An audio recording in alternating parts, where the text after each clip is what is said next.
sessão científica online, agora do mês de setembro. Como sempre fazemos, na última segunda-feira do mês, fazemos a nossa sessão científica.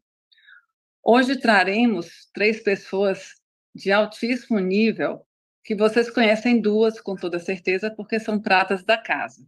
Essa sessão vai ser coordenada pelo professor Rony Peterson, e vai ter uma palestra que vai ser com Kleber Pimentel, nosso querido Kleber, também professor da UFBA, e de convidada especial teremos Janete Vettorazzi.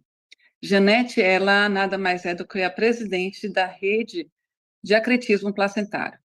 Estamos, então, trazendo o tema sobre acretismo placentário, então é um tema obstétrico, e que parece ser algo tão raro, mas é algo que a qualquer momento pode acontecer, em qualquer uma das nossas assistências.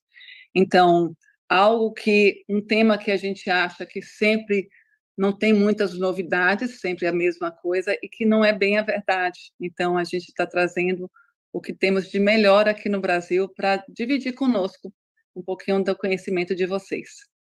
Então, passo agora a coordenação para Rony Peterson, e logo depois, primeiro, a professora Janete vai apresentar a parte das conduções, e mais tarde, porque o professor Kleber agora está com um pouquinho de problemas técnicos, que ele vai falar sobre a parte do diagnóstico, tá bom? Sejam todos muito bem-vindos, professora Janete, Rony, Kleber, mais uma vez, meu agradecimento para vocês.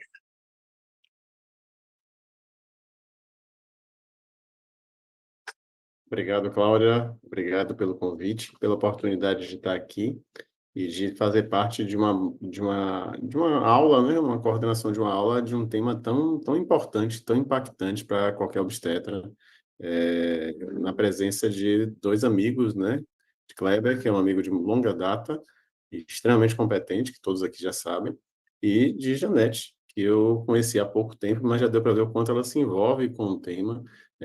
Janete, que é minha colega lá da Comissão Nacional de Gestação de Alto Risco, e, como o Cláudio já disse, presidente da Comissão Nacional da Rede de Acretismo Placentário, onde eu vejo que tem uma atuação muito forte e vem de um serviço, que é um serviço de Porto Alegre, que ela vai ter o prazer de mostrar para a gente tudo que eles têm construído e têm feito desse serviço uma referência nacional na abordagem desses casos.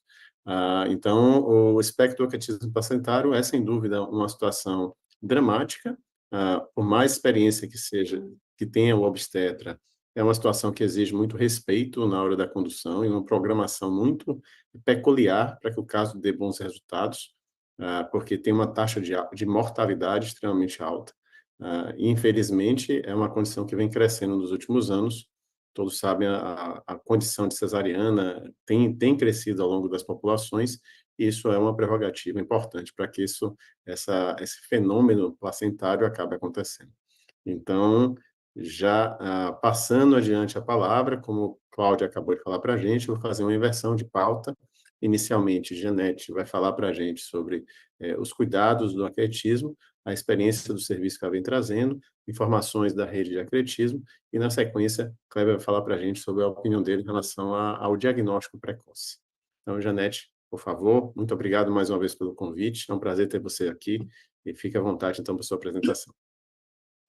Boa noite a todos. Eu gostaria imensamente de agradecer, então, ao colega Rony, amigo agora da Comissão Nacional de Gestação de Risco, da FEBRASGO, né? Muito bom poder estar com vocês num estado distante aqui do Sul, divulgando um pouquinho da nossa experiência e aprendendo um pouquinho com vocês, porque a gente sempre aprende. Então, eu preparei algumas questões mais sobre o protocolo da interrupção do acretismo, o espectro da placenta acreta, e eu acho que a gente depois vai ter um tempo para discutir, eu acho que vai ser um momento muito rico de trocar experiências, enfim, poder conversar um pouquinho mais. Vou tentar compartilhar aqui, então. Só me diz se está aparecendo. Sim? Sim, Janete, já apareceu. Apareceu, Tá. sim. Então, nós vamos falar um pouquinho sobre condutas no acretismo placentário. Inicialmente, deixa eu ver se está passando aqui. Só não estou conseguindo passar o slide. Ah, está aqui. Então, só um pouquinho da apresentação. Então, a gente está desde 2015 envolvido na produção, então, e na organização de uma equipe especializada em acretismo placentário, aqui no Sul, envolvido em algumas instituições de ensino e instituições privadas também. E eu tenho a felicidade de estar esse ano, então, presidindo a Rede Brasileira de Acretismo, que ela foi fundada o ano passado, no Congresso, faz 2 anos, na verdade, no Congresso Brasileiro, e surgiu a partir de uma mesa falando sobre o tema, onde vários professores do Brasil, a gente conversou, precisamos organizar um pouquinho. Então, está começando a organização do acretismo no Brasil, com o tema, então, trabalhando para a saúde das mulheres.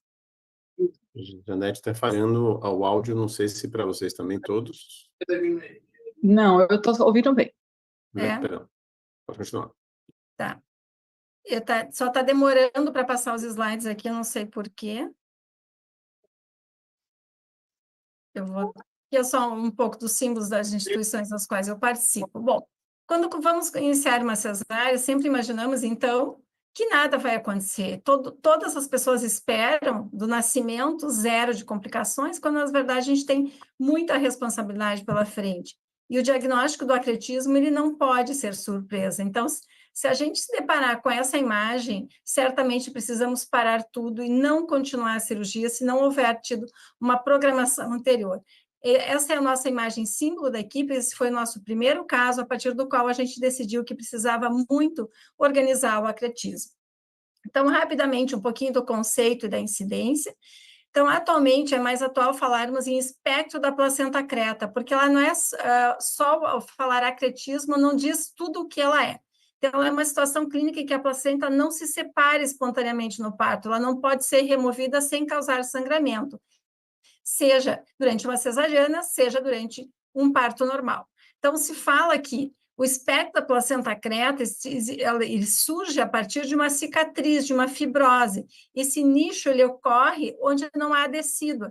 Então, geralmente, existe uma cicatriz nesse útero, onde ocorre, então, a presença da placenta, e essa placenta vai se remodelando, se adequando a esse local, com menos nutrição, com mais fibrose, ocorrendo, então, o remodelamento dos vasos, o aumento do calibre dos vasos, o espessamento da placenta, né? E a aderência pode ocorrer, então, nos órgãos adjacentes. Então, esse é o conceito mais atual do espectro da placenta creta. Então, essas são imagens de um artigo científico que mostram, então, às vezes, casos desde a decídua, né, que a gente é ausente, a implantação anormal, a deiscência da cicatriz prévia até a aderência em órgãos adjacentes. Bom, e qual a incidência que a gente tem? Infelizmente, tem sido cada vez mais frequente. Lá em 1950, tínhamos 1 para cada 30 mil nascimentos, agora, nos anos 2000, 1 para 250 nascimentos. Então, vejamos, se a gente trabalhar numa maternidade onde nasce 200, 300 nascimentos mês, vamos obrigatoriamente nos parar com pelo menos um caso de acretismo. Então, todo obstetra que fizer plantão obstétrico precisa estar conhecendo algo sobre o espectro da placenta creta. Então, não é possível mais fazer obstetrícia sem ter um conhecimento, pelo menos o que não fazer num caso de diagnóstico de surpresa, por exemplo. É 0,01 a 1% de todos os nascimentos. Então, e é responsável por 40% a 50% das esterectomias puerperais. A classificação mais conhecida é a creta, increta e percreta, aquela que sai da parede uterina, então, ou uma parede uterina que talvez fosse até ausente. Tem a classificação da FIGO também em grau 1, grau 2 e grau 3. E mais atualmente a gente tem utilizado a classificação topográfica, onde é importante, então, qual é a localização dessa placenta, a extensão dela em relação ao colo uterino, a invasão de paramétrio. Quanto maior a sua extensão, quanto maior a invasão de paramétrio de colo uterino, maior a gravidade. A partir daí, então, o planejamento do melhor tratamento para o espectro da placenta creta. E os fatores de risco? Eu vou passar rapidamente toda essa introdução e depois a gente vai falar um pouquinho sobre o protocolo da interrupção. Sem dúvida, o principal fator de risco é a cicatriz uterina, seja ela por cesariana, por miomectomia, por esteroscopias repetidas. Então, esse útero que tem cirurgias anteriores certamente têm um risco maior. Daí a importância do pré-natal de sempre perguntarmos sobre o histórico obstétrico de cada uma das nossas gestantes em acompanhamento. Então, a cesariana anterior e a placenta prévia. Então, não é possível passar no pré-natal uma paciente que tenha placenta prévia sem pensarmos em acretismo, em espectro da placenta creta. É obrigatória a investigação. Se tivermos em mente que cesariana anterior e placenta prévia é obrigatória a investigação do acretismo, já estaremos com cerca de 90% dos casos. Claro que os outros fatores de risco também são importantes, mas grave. Sempre que eu estiver diante de uma gestante com placenta prévia, tem que acender uma luz pensando no espectro da placenta creta. E quem são as pacientes que têm cicatriz? São as pacientes que têm cesariana. E, infelizmente, o nosso país tem sido cada vez mais frequente. Então, fazem alguns anos que já passamos, né, da marca de mais de 50% de partos por cesariana, com uma variação importante entre os estados. No estado aqui do Sul, no Rio Grande do Sul, cerca de 52% a 54% das gestantes nascem por cesariana. No estado de vocês, pelos dados oficiais, em torno de 48%. Então, vocês estão de parabéns, tem um índice um pouco menor. Mas esse índice de cesariana ele é variável nas diferentes realidades do Brasil. Então, estimando para o estado da Bahia, pelo número de cesarianas, número de nascimentos, vocês devem apresentar 800 a 1.000 casos de acretismo por ano. E no estado do Rio Grande do Sul, porque nasce um pouco menos, então a gente teria de 500 a 800 casos de acretismo por ano. São muitos casos, dado o risco de mortalidade. Então, por isso a importância do tema, e vocês estão de parabéns por escolher falar sobre esse tema. E quais são as consequências de ter um acretismo? Está tudo bem? É só nascer no hospital terciário, não tem problema? Não, não é bem assim. Na verdade, sangramento, sequelas a longo prazo e morte. Essas são as sequelas do espectro da placenta creta. É tudo que a gente não quer como desfecho gestacional, tudo que a gente precisa prevenir e se preparar. Qual é a média de sangramento? 2 a 3 litros, né? Ou até mais, transfusão de 3 a 4 Chades. Em até 40% dos casos pode acontecer transfusão maciça, mais do que 10 litros. Morte materna, os estudos variam de 1 a 7%. Depois eu vou mostrar um estudo para vocês, uma corte de mais de 2.000 casos. Então, esse é um estudo observacional retrospectivo de base populacional que comparou, então, os desfechos entre mulheres com e sem acretismo. Vejam, 2.727.000 mulheres com EPA, que é o espectro da placenta creta, 8.000 mulheres. Vejam a diferença da morbidade cirúrgica, 88% na presença do acretismo, da morbidade materna severa, 60%, da mortalidade, 25 vezes mais frequente na presença do espectro da placenta, hemorragia em metade dos casos. Então, realmente é cada vez mais importante que a gente pense e planeje o nascimento da paciente que tem espectro da placenta creta. E o manejo, como vai ser esse manejo? Qual manejo? Existe um manejo ideal? Sim, existem várias orientações, mas é muito importante que cada local se organize perante a sua realidade. Esterectomia, na maioria dos casos, quanto maior a experiência da equipe, menor vai ser o número de esterectomia, maior vai ser o número de possibilidades de cirurgia conservadora. É possível cirurgia conservadora? Sim, é possível para casos selecionados. Dentro da esterectomia ainda, pode ser total ou subtotal, abordagem de órgãos adjacentes pode ser necessária em alguns casos. Na cirurgia conservadora, remoção da placenta, como vai ser essa remoção da placenta? A propósito, em planejamento de cirurgia não conservadora para retirada do útero e placenta, se evita mexer na placenta, se faz a retirada do feto sem mexer na placenta, isso diminui em média 2,5 litros o sangramento. Bom, como vou fazer esse planejamento? O que eu preciso tudo isso? Eu preciso pensar se eu vou utilizar duplo J ou não nos ureteres. Quanto maior a experiência da equipe, menor o número de pacientes que vai utilizar, mas no início ele é importante para a localização do ureter, para diminuir o risco. Cateterização de hipogástrica também, a literatura agora tem uma tendência a não se utilizar de rotina. Vamos ver aqui só que ficou. O UTI neonatal precisa estar disponível, a pressão arterial, uma equipe de anestesista experiente, equipe cirúrgica, preferentemente, que opere sempre em conjunto, estando junta, essa equipe junto, diminui também o risco, o sangramento, diminui as complicações, uma equipe acostumada com espectro da placenta creta, com multiprofissional, depois a gente vai ver qual é a sugestão de composição dessa equipe. O uso do Cell Saver tem iniciado, sei que o pessoal de São Paulo já está com experiência, aqui no Sul a gente começou a utilizar também. O local da cirurgia, se no bloco cirúrgico ou no centro obstétrico, cada local vai ter que adaptar o melhor local para a realização da cirurgia, pode ser que seja no bloco, pode ser que seja no centro obstétrico, a dependência da quantidade de material, o local da recuperação dessa paciente, a reserva de hemoderivados, a disponibilidade de hemoderivados e o controle da hemorragia, a importância de conhecer o protocolo de controle da hemorragia. Bom, e quais serão os fatores que estão mais associados à ocorrência de sangramento? Sangramento importante, sangramento acima de 3,5 litros. A cesariana não planejada, a placenta prévia e cirurgião não experiente. Então, guardem esses pequenos lembretes, né? Quando for planejar o acretismo. Então, se eu tiver uma cesariana não planejada, com cirurgião sem experiência e ainda for uma placenta prévia, este é o pior cenário. Essa é a paciente que tem um risco de mortalidade muito grande. Então, por isso a importância do planejamento e de saber as características da paciente. Esse desenho ao lado mostra um pouquinho a quantidade. Quando a gente tem uma compressa pingando, por exemplo, é 100 ml. Sangramento durante uma cesariana de acretismo, em 1 minuto a gente pode perder 500 a 700 ml de sangue, é um volume muito grande, por isso a importância da experiência da equipe e do planejamento. E será que vale a pena planejar?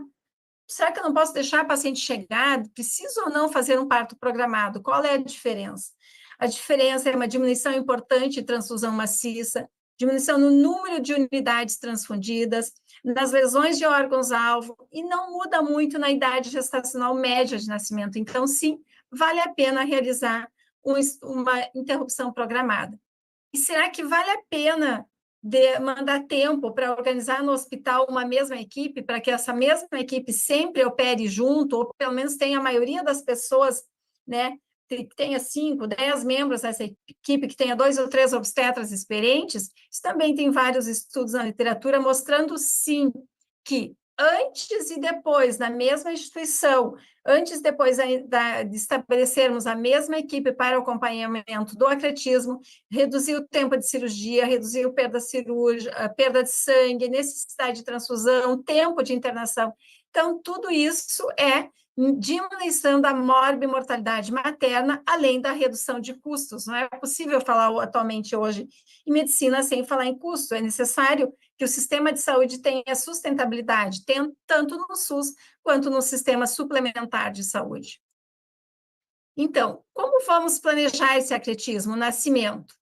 A gente precisa, idealmente, de um centro de excelência, então, é assim que é chamado na literatura, um centro de referência para o acretismo, o encaminhamento pré-natal adequado, né? Isso é muito difícil em termos de Brasil, em termos de Estado, mas cabe a nós, obstetras, começarmos esse embrião, as sociedades, começarmos a organizar e chamar os órgãos públicos para que a gente comece essa organização, que as pacientes não cheguem no nosso plantão na madrugada sangrando sem diagnóstico, ou com diagnóstico que não conseguiram chegar até o hospital terciário. A otimização da hemoglobina, a gente tem na Febrasgo o protocolo de uso do ferro endovenoso, do ferro oral. Muito importante corrigir a anemia dessa paciente antes do nascimento, decidir a idade gestacional do nascimento adequada conforme a gravidade, lembrar do uso do corticoide para a maturidade pulmonar. A decisão deve ser antes de estar em sala cirúrgica, do qual tipo de incisão que vai ser realizada. Pode ser que seja uma incisão longitudinal, mediana, pode ser que seja uma fanestil ampliada. Qual a incisão no útero? A incisão no útero ela vai variar conforme a localização da placenta, idealmente que não seja uma cesariana transplacentária, mas tudo isso precisa ser planejado com antecedência e baseado naquele caso índice que esteja em discussão. Realização de cistoscopia ou não, os balões arteriais, o posicionamento materno durante a cirurgia, por exemplo, uma cirurgia conservadora com possibilidade de uso de balão de Bacre, o ideal é que as pernas fiquem um pouco afastadas, porque a gente tem acesso ao períneo também. Ecografia no transoperatório pode auxiliar em algumas decisões. Lembrar muito a importância do ácido tranexâmico. Nasceu o bebê, se faz ácido tranexâmico, diminui mortalidade materna. Ocitocina, eu vou utilizar quando eu vou pensar numa técnica de conservadora do útero. Se eu não vou retirar a placenta, se eu vou fazer uma esterectomia com útero e placenta in situ, não vou utilizar a ocitocina, só vou utilizar a ocitocina em casos que eu planejo a retirada da placenta para uma técnica conservadora. Bom, já vimos então todos esses passos. E será que isso é invenção nossa? Não, não é invenção. A gente tem uma sociedade internacional dedicada ao acretismo, e quando a gente vai para a literatura olhar os mais diferentes centros, todos eles colocam a importância do time especializado em espectro da placenta creta. Não tem o time, vamos começar, vamos juntar algumas pessoas interessadas no tema. O checklist cirúrgico aqui, mais uma vez, ele se mostra muito importante, diminuindo mortalidade. Então, time é tudo, então equipe é tudo. Precisamos ter um anestesista acostumado com complexidade, um urologista, o banco de sangue, tudo isso é muito importante na interrupção. É essa a recomendação da Sociedade Internacional e da FIGO para um centro de excelência, então. Disponibilidade 24 horas, todos os dias da semana, obstetra experiente, radiologista, anestesista com expertise em casos complexos, um oncocirurgião, a nossa equipe conta com um oncocirurgião que nos acompanha, com 2 oncocirurgiões que se revezam, urologista, a equipe da ANEL, a enfermagem, o cirurgião vascular, hematologista, a disponibilidade de UTI, adulto e neonatal e a disponibilidade para transfusão maciça. Esse é o cenário ideal. Não tenho tudo isso, vou começar com o que eu tenho. Já o fato de estar organizando, já vou estar fazendo o melhor para as nossas pacientes. Como organizar a cirurgia? Então, se parte da organização do caso, revisão do caso, idealmente que se faça uma reunião, né? Agora com o evento online facilitou a nossa vida, onde se apresente o caso para todos os membros. Aqui é um print de tela de uma organização de uma interrupção de urgência que a gente teve aqui no meio das nossas enchentes, né? De uma paciente muito grave. Então, a gente sempre começa pela reunião para apresentar o caso e planejar. Quando chegar na hora, todos sabem qual é o seu papel e qual é o planejamento. São inúmeras ligações, a ordem dos eventos precisa ser dita. Vamos criar a melhor forma de comunicação disponível no seu serviço, seja o WhatsApp, seja e-mail, seja se reunir presencialmente, seja, enfim, alguma forma é necessária de reunião. Checklist pré-operatório, ele é fundamental, se alguém tiver interesse, depois eu posso mandar, não tem problema, ele também diminui o número de complicações, e por mais experiente que seja a equipe, a gente chega lá e às vezes esqueceu de um material, então é importante, os nossos residentes aqui, eles imprimem o checklist, e o checklist vai andando junto com a paciente dentro do seu caminho dentro do hospital, para que a gente lembre, e imprime 1 dia, 2 dias antes, para que a gente revise todo o material.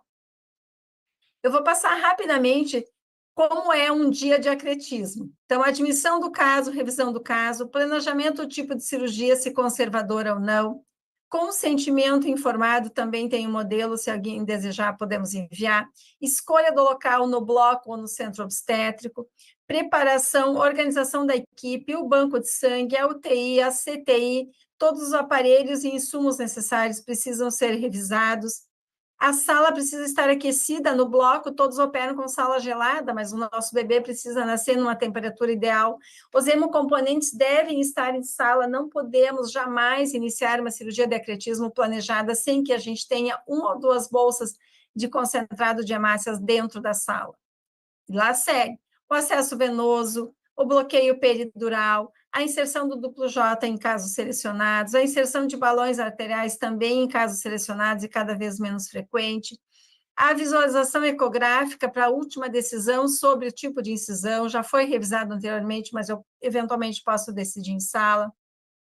A cesariana em si, a incisão uterina evitando a placenta, o nascimento, o clampeamento oportuno do cordão, a coleta da gasometria, assistência ao recém-nascido, o transporte do recém-nascido à UTI neonatal, a visualização da placenta, dectou, não dectou, qual o planejamento, vou para a esterectomia direta ou não, qual foi programado anteriormente. Se for cirurgia conservadora, então uso de ocitócito, ligadura dos vasos, balão de Bacre, sutura compressiva, metroplastia, tudo são opções e técnicas de cirurgia conservadora. Se não for conservadora, eu deixo a placenta dentro do útero, eu não mexo na placenta para seguir, então, para a esterectomia. Terminados esses procedimentos, vou retirar, então, o duplo J e o catéter de hipogástrica, se tivesse sido utilizada, a recuperação em SR ou CTI, conforme o tipo de sangramento. Então, esses são os passos. Vocês viram que foram 17 passos no dia da cirurgia. Então, daí a importância do planejamento. Aqui é um pouquinho do que a gente espera, então, de desfechos, e aqui na coluna ao lado dos nossos, a gente já está com mais do que 100 casos no nosso centro, então os dados que a gente tem são muito parecidos os desfechos com o que a literatura tem proposto. A cada dia a gente aprende um pouquinho mais. E, às vezes, não é possível planejar. A gente é um centro de referência, e certamente vocês também estando na capital devem ser centro de referência. Às vezes a gente tem pedido de ajuda por telefone, por questões não organizadas previamente. Então, preciso de ajuda, nunca fiz cirurgia de acretismo, a paciente já está internada, ou a paciente está internada e sangrou, e agora o que a gente faz? Preciso mudar, estava planejada para quarta-feira, mas é um sábado de noite, está sangrando, o que eu faço? Aqui, então, um exemplo, né? A gente estava falando no início com o Rony, só para lembrar, essa foi a nossa situação recente aqui no Rio Grande do Sul. O rio avançou 15 quadras para dentro da cidade, num nível nunca visto, e no meio de tudo isso tivemos um caso de acretismo numa paciente com uma placenta prévia oclusiva total, com possibilidade de adesão aos vasos ilíacos. Esse mar de água lembra muito o mar do sangramento do acretismo, né? Vejam que era essa paciente, era uma placenta prévia oclusiva total, com uma placenta aqui até acima da cicatriz umbilical, com um grau de invasão muito grande, e se programou, então, isso era um sábado, uma sexta de noite, e na segunda-feira a gente não ia mais ter insumos, ou tinha chance de ficar sem insumos para fazer provas cruzadas no banco de sangue, porque os insumos não se sabia onde estavam, se estavam na cidade mais próxima, em qual dos aeroportos estavam, toda aquela situação de calamidade, então a gente precisava operar no momento com disponibilidade, então a gente precisou organizar esse nascimento no Dia das Mães, no meio da enchente, sem nem água disponível, onde a equipe saiu da cirurgia e foi pegar a água que tinha vindo de doação. Então, esse foi um caso emblemático que eu acho que eu nunca mais vou esquecer na minha vida, né? Esse foi o meu presente de Dia das Mães, foi estando longe da família, também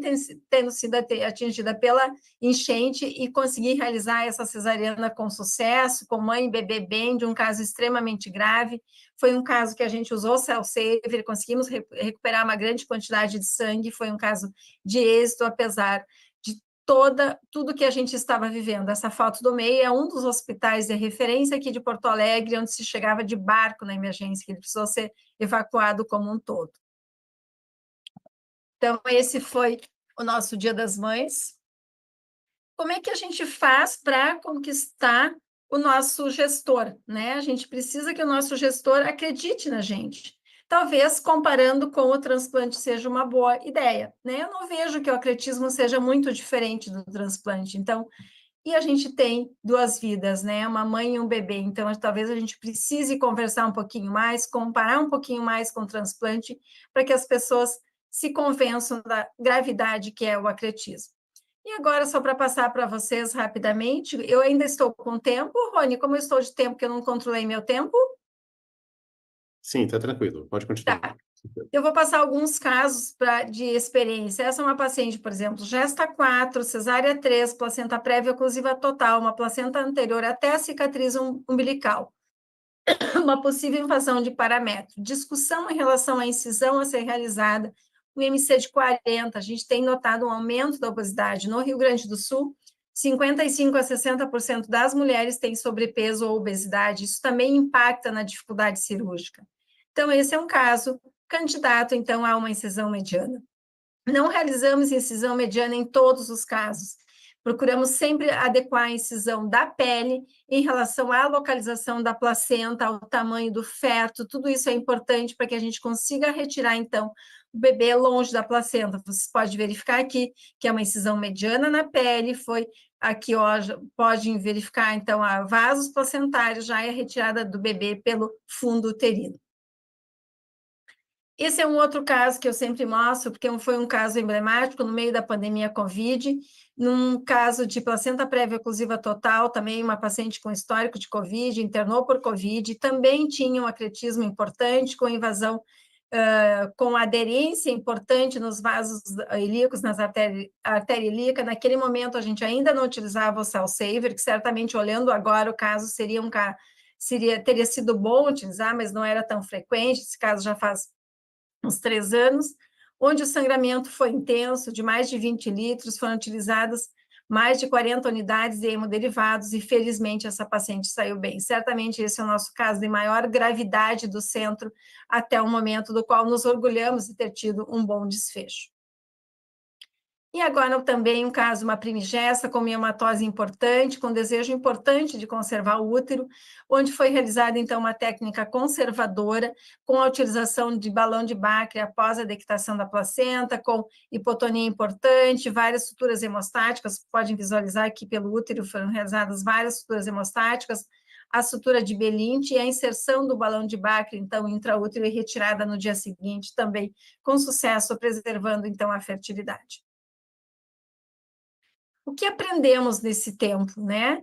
Aqui a nossa equipe, vocês veem que algumas fotos se repetem, porque realmente o doutor Cristiano, que está aqui à frente dessa foto, o doutor Tiago, o doutor André, são sempre presentes, né? Fazem parte, são obstetras, são cirurgiões, anestesistas, que estão sempre presentes na grande maioria, além das demais professoras que acompanham a equipe, que é a professora Edmália, a professora Daniela, que estão presentes. Então, na grande maioria, a gente vai revezando entre essa equipe para que pelo menos 2 ou 3 dos membros mais experientes estejam presentes. Esqueci de pegar uma água. Aprendemos a importância da equipe multidisciplinar, né, com experiência. Então, não adianta só ter o cirurgião vascular, o urologista, se as pessoas não estão acostumadas a trabalhar em conjunto. Cada caso é único, com muita frequência precisamos adaptar a técnica, mudar o rumo no meio da cirurgia, então a importância da experiência de cada um. Quanto mais vezes a gente opera junto, maior a experiência e mais tranquilidade a gente vai, mas sempre com muito respeito ao acretismo. O acretismo certamente é uma patologia obstétrica que precisa ser respeitada e cada vez mais estudada. Então, cada caso é único e a gente tem um compromisso com o Brasil. A partir desse compromisso com o Brasil, então, essa é a foto da nossa primeira reunião da REBRAC lá no Congresso Brasileiro, que tem o professor Gabriel, tem o Lucas, tem o Conrado, para mim não ficou boa a visualização aqui, enfim, vários colegas do Brasil inteiro onde nos reunimos.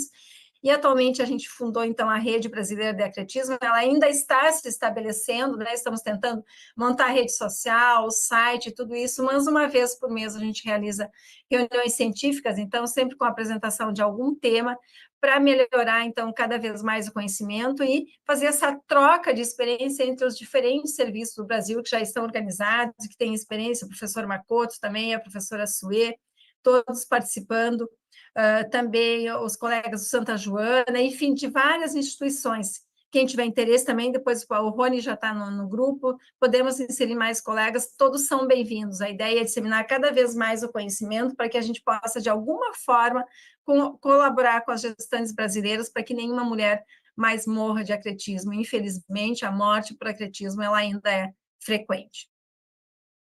Então, essa é a mensagem que eu tinha para vocês, vou ficar disponível aqui para a gente poder discutir um pouquinho mais. O Rony tinha me colocado algumas questões que a gente pode depois discutir um pouquinho mais. Agradeço imensamente a oportunidade por estar aqui, podendo conversar um pouquinho com vocês sobre esse tema tão importante. Obrigada.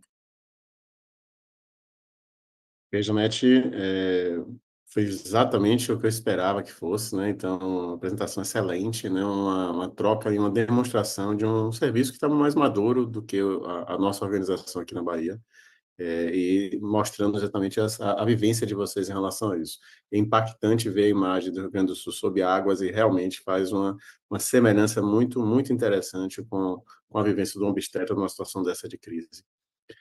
As perguntas virão ao final. Eu vou passar a palavra agora para o segundo palestrante da noite, que é o professor Kleber Pimentel, que é professor da UFBA, de obstetrícia, e vai falar para a gente sobre avanços no diagnóstico por imagem do espectro do acretismo placentário. Ele teve um problema técnico no início, mas já está resolvido.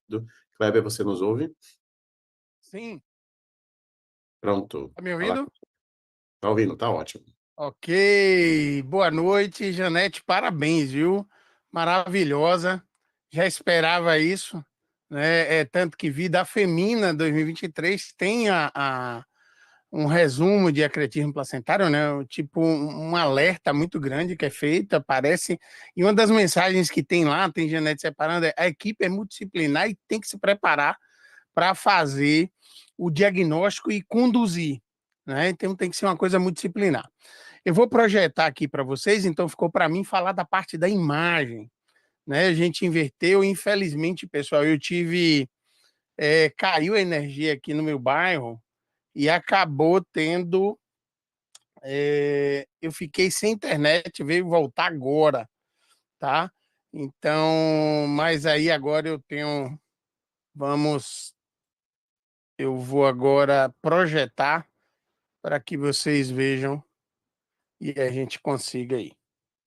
Tudo bem aí, Rony? Já está projetando? Sim, Kleber, tudo certo. Ok, tá? Depois dessa brilhante aula aí, olha a dificuldade para mim, né? Então, olha, pessoal, quando Cláudia me pediu, eu pensei, poxa, a gente já mudou tanto de nome de acretismo placentário, né? Eu lembro que a gente falava acretismo placentário puro e simples e depois subdividia, depois virou espectro da placenta creta, agora morbidade aderente placentária, né? Com a nova rede, Janete, eu quero entrar nessa rede aí, viu? Que eu gosto muito de acretismo. Então vamos lá, pessoal. Lembrar que placenta é um órgão de vida muito curta, mas que faz muita coisa, né? Ele vai desde a parte endócrina, nutricional e proteção do feto.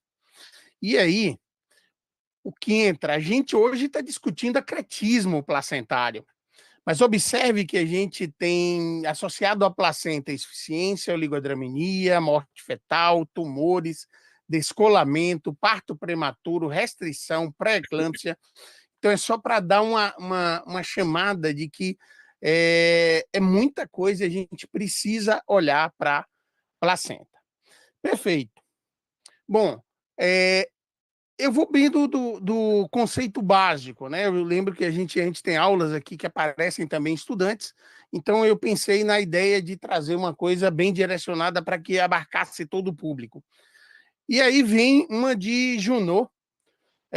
Eric Junot é um dos maiores pesquisadores mundiais em acretismo placentário, ele aparece em várias e diversas publicações, ele é o cara que escreve, né, o grupo dele para Figo, né, a Janete deve conhecer bem, deve estudar todos os artigos dele, né, e ele traz assim esse conceito, é causada pela implantação anormal da placenta sobre a cicatriz miometrial, que é como a Janete já tinha havido falado, né, e resulta da extrusão do tecido placentário além dos limites usuais da cavidade intrauterina, com deposição fibrinoide e neovascularização maciça.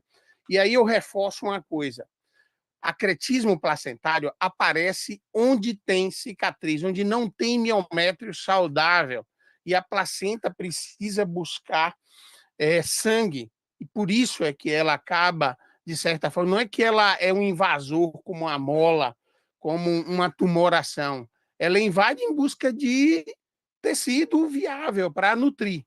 Então, por isso é que acontece essa má placentação, vamos dizer assim. E aí a clínica Cleveland traz eu gostava muito do New England, que tinha mas estava tão batido que eu resolvi puxar essa aqui, que é uma placenta normal, está lá na descida, toca só o miométrio. A creta, ela invade o miométrio, mas não chega totalmente ao meio do miométrio. A increta vai além do meio, mas não chega à serosa. E a percreta atravessa a serosa.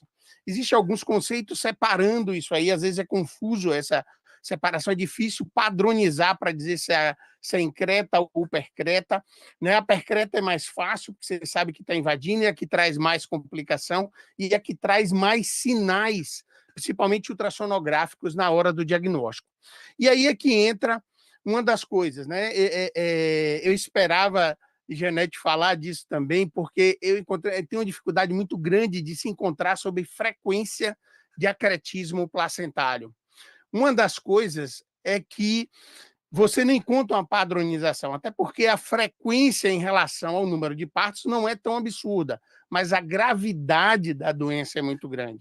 e ela vem aumentando. O que se tem é dizendo, olha, eu venho aumentando a frequência porque tem mais intervenção uterina, tem mais miomectomia, tem mais cicatriz de cesárea, que é um dos principais, né? Pensa, cicatriz de cesárea e placenta prévia, tem que pensar em possibilidade de acretismo.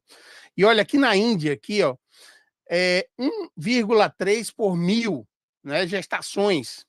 E olha que foram pacientes de 26 a 28, não foi nem da população aberta. Tiveram 30 casos em 22 mil pacientes. No Japão, de 81 mil, tiveram 39 casos de acretismo, 0,48 por 1.000 nascimentos. O grave problema é exatamente a complicação, né? E é catastrófico.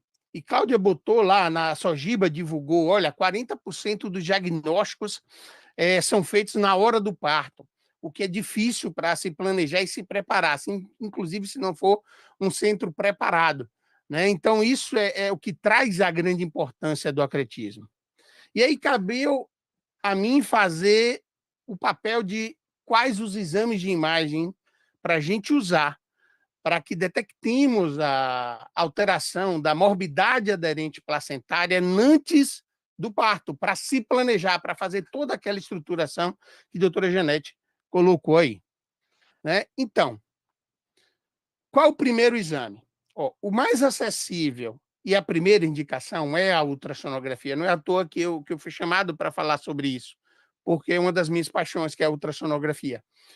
Então, o que é que eu trago logo direto? Qual é a sensibilidade? Isso varia, pessoal, depende muito dos estudos, mas ela fica entre 77% a 97% e a especificidade em torno de 97%. Ela é bem próxima, né? Isso em trabalhos mais recentes ou ao longo do tempo sempre aparece muito próximo dos 90%. E a ressonância magnética? Então, se a gente for falar, o que é que eu pesquiso o acretismo? Eu começo com ultrassom e complemento com a ressonância magnética. E aí eu trago a sensibilidade de 94%, nessa publicação aqui de 2018 de Familiare, Liberati e colaboradores, né? E chega a 100% para a placenta increta dela e 86% para a percreta. Poxa, então vou usar só a ressonância. Quando você vai para outros estudos, inclusive estudo francês, que é muito parecido, fica em torno de 90% também. Porque, ao contrário do que a gente imagina, que a ressonância é sempre muito melhor, muitas vezes, pessoal, a depender de quem está laudando, e se não tiver o radiologista do lado para controlar o tipo de corte, o tipo de padronização do exame, ele não consegue dar os detalhes necessários para esse diagnóstico. Esse é o grande desafio. E muitas vezes a ultrassonografia é pura e suficiente. Eu vi ali que o doutor Conrado é do grupo, também assisti, tive oportunidade de conversar com ele na jornada, e a gente discutindo, eu falei, poxa, a gente basicamente usa ultrassom. A dúvida é que a gente vai usar a ressonância. E aí eu já trago logo de cara aqui para vocês. A gente começa com ultrassom. E quando é que eu sempre vou pedir a ressonância? Eu vou pedir em duas situações básicas, tem uma terceira. A primeira situação, eu tenho dúvida no ultrassom. Segunda situação, é uma placenta posterior. Embora posterior, como tem menos possibilidade de cicatriz, a não ser que seja a placenta prévia, por exemplo, eu vou precisar da ressonância. E se a placenta for prévia, com a maior massa posterior e baixa, eu também vou precisar, porque eu não vou enxergar na ultrassonografia com qualidade suficiente e profundidade para poder dar esse diagnóstico, tá? Então, são exames complementares. Já respondendo uma das perguntas, qual é o melhor? Eu começo sempre com a ultrassonografia. E olha que a ressonância chega a taxas bem altas também de especificidade. E quanto, olha, para a creta 98, 96 para a percreta. Isso é especificidade, ou seja, eu dizer que não tem. É muito mais fácil dizer que tem no percretismo do que dizer que não tem. Tá? Então, em cima disso, a FIGO traz essa comparação, e aí vocês vão ver que varia mesmo. Né? Quando você chega na sensibilidade, essa parte de cima daqui é a parte exatamente da ultrassonografia. E aí eu vou fazer exatamente um paralelo. Ó. A ultrassonografia, a gente vai falar desses sinais, das lacunas, a sensibilidade de 67%, 77%. Olha o que é que traz mais sensibilidade na ressonância pela publicação citada de Dan Antônio, que é na publicação da FIGO, que chega a 92, que é a interrupção do miométrio, focal do miométrio, tá? Que é aquele localzinho ali da cesárea, principalmente. Tá? Então, isso vai ser muito parecido, é muito mais fácil a especificidade do que a sensibilidade. Então, vão estar muito próximas, por isso acabam vamos dizer assim, se complementando. Beleza. Mas quando a gente pensa em diagnóstico, a gente também pensa no rastreamento, que é o principal ponto. E aí eu preciso começar com os fatores de risco. E aí vem a primeira mensagem. Rastreamento de placenta acreta começa no início da gravidez. Pasmem, no primeiro exame ultrassonográfico. Eu não tive tempo, hoje teve um caso que foi exatamente para ilustrar isso, mas com a queda da energia eu não consegui colocar, que foi uma gestação inicial entre 6 e 9 semanas, você consegue ver exatamente a circulação do saco gestacional, todo o formato do saco gestacional. E aí você vê se ele está junto de um nicho, por exemplo, de um isquimocele, de umas pressas areadas, ou se ele está totalmente lá no fundo. Né? Então, ali talvez seja o primeiro momento para você analisar se você tem uma chance maior ou não de acretismo. Tá? Então, passando disso, a gente traz os seguintes fatores de risco. Os dois primeiros, que são os mais importantes, cesárea prévia e placenta prévia. Esses dois a gente tem que anotar 10 vezes. Toda vez que eu tiver um paciente cesariada prévia e com placenta prévia, eu preciso rastrear para morbidade aderente placentária, que é isso que é a força-tarefa que a gente deveria desenvolver, né? Toda paciente com cesárea prévia, placenta anterior, tem que ser rastreada. É placenta prévia, também tem que ser rastreada. Fez uma meiomectomia importante, tem que ser acompanhada, tem que ser investigada. E aí vem uma série, né? Eu botei aqui 12, né? Condições associadas ao acretismo placentário, a gente não vai precisar citar, você faz o print aí e acompanha isso aí. Mas quem é o principal fator de risco? 90% das placentas acretas tem uma associação ou com cesárea ou com a cicatriz prévia, de qualquer etiologia. Né? Então, é a forte ligação com a interrupção do miométrio. Por quê? Miométrio é músculo, ele não regenera. Lembrem disso, ele apenas cicatriza. E o local de cicatrização não tem nem elasticidade nem boa vascularização. Então, toda vez que a placenta se inserir junto ou em cima de uma cicatriz uterina, ela quer buscar sangue, ela quer fazer a troca com a mãe. E aí acaba invadindo. Né? Então, olha como aumenta o risco, é só para vocês gravarem. Ó. Nenhuma cirurgia uterina, 1 a 5% de risco para acretismo, é muito baixo. Né? Agora, olha para aqui. Se eu tenho uma cesárea, já vai para o mesmo 1,5. Se eu vou para 2 cesáreas, 3, 4, 11, 5, 40, ou 4, 45, 67. Ou seja, quanto mais cirurgias eu fizer, quanto mais cesáreas, mais chance de acretismo placentário. Essa talvez seja a principal lembrança que a gente tem que ter. Então, de novo, eu repito, cicatriz de cesárea e placenta prévia. E olha esse caso, é um caso pessoal, morfológico do primeiro trimestre. Por que é que eu defendo tanto que a gente sempre use o endovaginal? Olha como estava essa placenta, cobrindo todo o orifício interno do colo. Só que aqui já me deu um detalhe que eu fiquei um pouco mais tranquilo.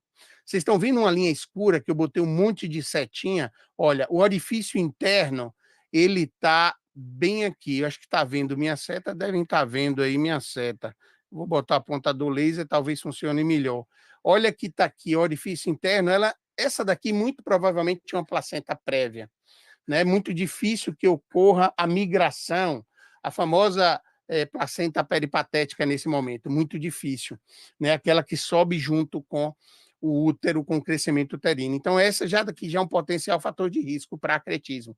Nesse momento, eu tenho a famosa clear zone, ou zona clara, a zona de separação entre a placenta, o miométrio e as estruturas.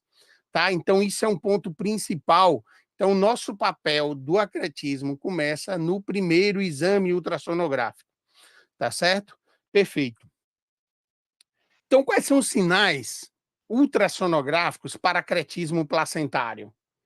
São esses aqui, pessoal. Perda da zona clara, lagos venosos verticais, afinamento miometrial. Faz um print, que eu vou passar por eles em geral aqui, para que vocês gravem bem essa condição. Uma das coisas um fator muito importante, principalmente na placenta percreta, são os lagos irregulares, né?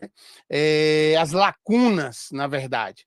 E aí eu tenho 3 tipos aqui, eu fiz um desenho para ilustrar. Olha, esse daqui da ponta são os famosos lagos venosos, muito frequentemente eles aparecem mais na superfície da placenta, você vê um fluxo ali mais lento. E ele não tem um halo ecogênico, ele é praticamente, você não enxerga uma parede nele. Tem um outro que também é bem comum, que são as áreas de infarto, que são geralmente no meio do cotiledônio. Vou mostrar aqui umas para vocês. E elas são áreas que a gente espera, não se assusta tanto com elas. Mas quando tem áreas como essa aqui, ó, a gente chama de lacunas verticais ou lagos verticais com paredes irregulares, chegando até a interface placenta-miométrio, essa é aquela que você diz, olha, tem um sinal para acretismo placentário. Né? E aí fica a ideia da seguinte coisa. Essa daqui, primeira, aqui embaixo de todas, é a velho lago venoso clássico. Né? Esse daqui, com halo ecogênico, pequenas áreas de infarto. Aqui eu até exagerei, botei áreas maiores. E essa daqui, ó, que é caso meu, ó, é das lacunas verticais, ó, da suspeita, e esse caso teve acretismo. Se vocês virem aqui, isso aqui é a bexiga aqui, ó, o transdutor, e olha, praticamente só tem um fiapo aqui e o lago venoso. Aqui eu já não tenho mais, olha, não tem clear zone. Vocês vão ver alguns casos aqui que eu vou passar ao longo disso aqui. Ok. Então, uma clear zone que a gente tem que ficar atento, eu falei do lago venoso é importante, é um fator de risco importante, a clear zone, que é essa zona clara, ou zona, na verdade, é hipoecoica, que mostra a separação da placenta do miométrio e que você consegue dizer, poxa, essa daí não tem sinal de acretismo.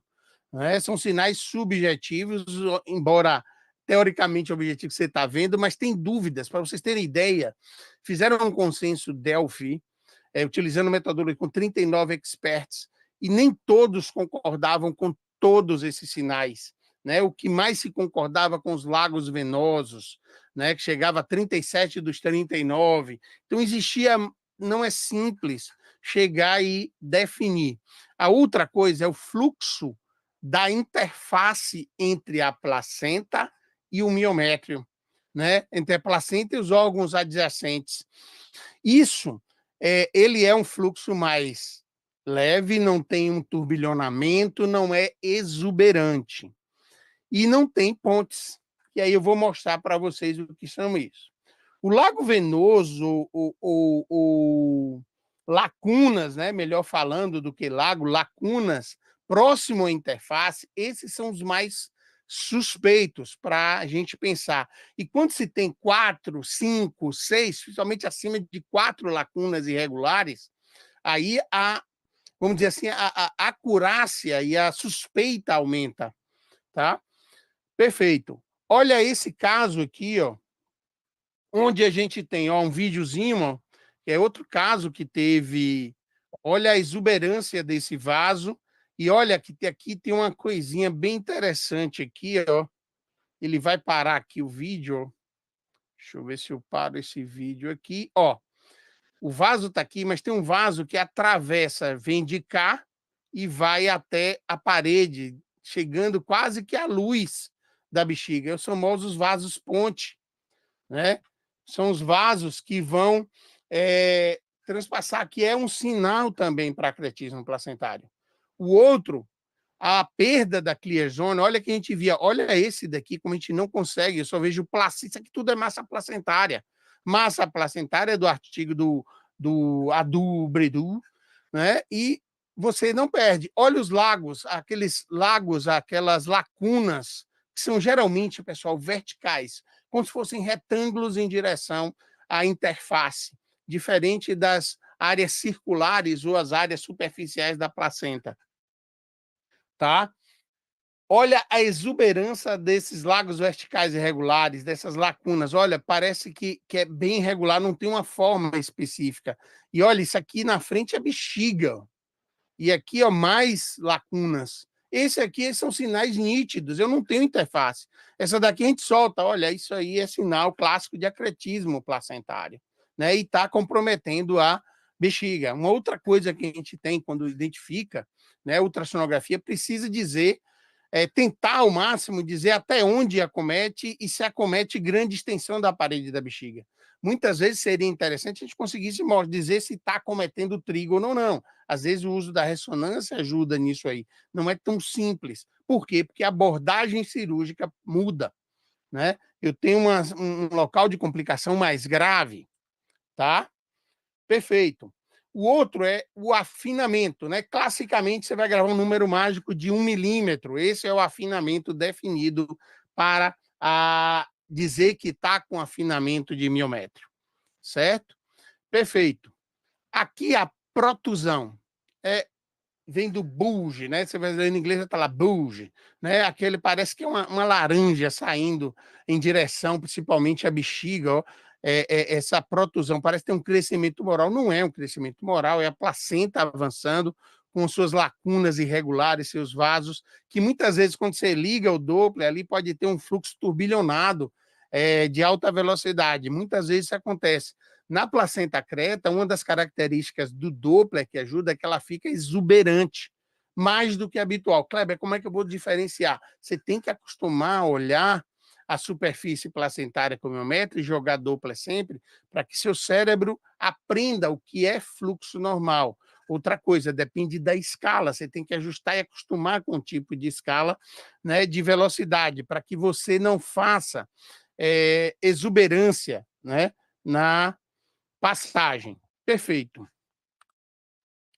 E aqui, ó, os vasos pontes, só para categorizar aqui aqueles que eu mostrei antes, tá? Bexiga, placenta aqui. Vou passar.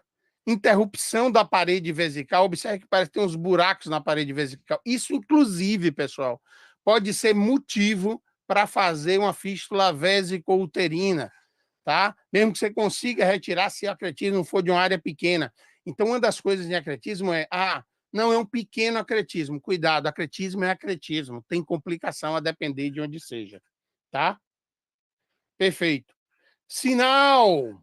Protusão placentária. Olha aquela protusão e olha como é que aparece na cirurgia. O cara se depara com uma coisa desse jeito aqui, imagina a placenta aqui na frente, né? Então, doutora Janete chamou bem a atenção, planejar, diagnosticar previamente é a condição. Quais são os dois instrumentos?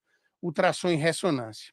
Por isso, esse é um resumo aqui, o print, para vocês que gostam de print de tela, essas são as características, quem faz ultrassom, quem quer olhar, o obstetra precisa dar uma olhada no ultrassom, olha, ele mostrou aqui a placenta, vamos olhar se tem algum desses sinais, então faz esse print aí para que você realmente tenha essa condição. Aqui é só para lembrar de novo de Junot, 2023, aqui numa publicação dele, né, foi uma... aqui eu só quero chamar a atenção que as lacunas, a perda da clear zone, a interrupção da bexiga, aquela protusão, aqui, o bulge, né? Protusão placentária, a hipervascularização vesical. Cuidado para não confundir hipervascularização vesical com varizes vesicais. Às vezes, principalmente mulheres multíparas ou que têm mais varizes pélvicas, podem ter uma exuberância ali em torno da bexiga, para a gente não confundir isso com acretismo ou com a hipervascularização do acretismo, tá certo? E o afinamento esses seriam os principais onde houveram maior concordância entre os experts, né? Perfeito. E a ressonância, né? Eu não faço ressonância, mas discuto com um amigo, vou mostrar aqui uma discussão minha e do querido João Ricardo, que vocês vão ver sobre acretismo, né? Então, de um trabalho, uma publicação aqui nossa do Brasil, né? Acho um ensaio iconográfico, né? Que trouxe os exames de escolha são a ultrassonografia e a ressonância magnética, sendo a ressonância um método complementar, indicado quando a avaliação ultrassonográfica é duvidosa, para pacientes com fatores de risco para cateterismo placentário ou quando a placenta tem localização posterior. Por isso que eu digo, quando é que eu vou fazer? Até porque, quando é que eu faço a ressonância, pessoal? A ressonância, idealmente, deve ser feita entre 28 e 32, por causa de resolução de contraste. Até porque é improvável que a gente vá fazer interrupção antes disso, né? E outra coisa, a melhor visibilização é com crescimento. Eu preciso de tecido, eu preciso de gordura para que a ressonância enxergue de forma adequada. E aí, precisa uma varredura de 25 a 35 minutos, tem um protocolo específico para isso. O técnico e o radiologistas têm que estar familiarizados com a investigação de acretismo, tem ele até para escolher a posição, o momento, o tipo, a velocidade. Tem vários protocolos específicos. A gente pensa que é só botar na máquina, não é bem assim. Existem protocolos para enxergar determinados tecidos. E é isso que precisa da presença do radiologista naquele momento, tá? Então, aqui é outro para fazer o print, né? O que é que eles definiam na ressonância é muito parecido, né? O que a creta, encreta, percreta vai acumulando os achados, tá certo? Para o critério de definição. Eu não vou me alongar nisso aqui, não é o mais importante. E aí eu trago agora uns exemplos, né? Vou me arriscar na ressonância. Você já tem aqui uma imagem sagital, onde eu tenho uma massa placentária, e o que ele busca basicamente aqui, o que quer mostrar, é a famosa clear zone, né? Aquela interface entre a placenta e o miométrio, que está nítida, ela não está interrompida. A próxima é uma outra, onde já tem uma aqui, de novo, sagital, à frente do paciente, a bexiga, só que aqui, a placenta está aqui, eu tenho uma projeção para dentro da bexiga, e a coisa já começa a complicar. E para cá também, eu já tenho na posterior, isso aqui eu não veria via vaginal, ficaria bem difícil enxergar, e principalmente via abdominal por ultrassonografia, então precisaria. Então, placenta com predominância posterior, essa é uma boa candidata para ressonância magnética, não dá para diferenciar especificamente com ultrassom. Olha essa protusão aqui mais evidente dessa imagem, de novo sagital, a cabecinha do feto, a placenta aqui, E observem que quase tudo é o quê? É placenta prévia associada, né? Então a gente vai lembrar de novo os dois fatores, quais são? Cesárea prévia, cicatriz uterina e placenta prévia. O Virrone já mandou aqui 30 minutos, estou correndo. Né? E aqui uma descrição do normal, vou botar para vocês ouvirem, eu não sei se vai sair o áudio. Isso aqui é o querido João Ricardo mandando o áudio de como é que estava essa placenta aqui,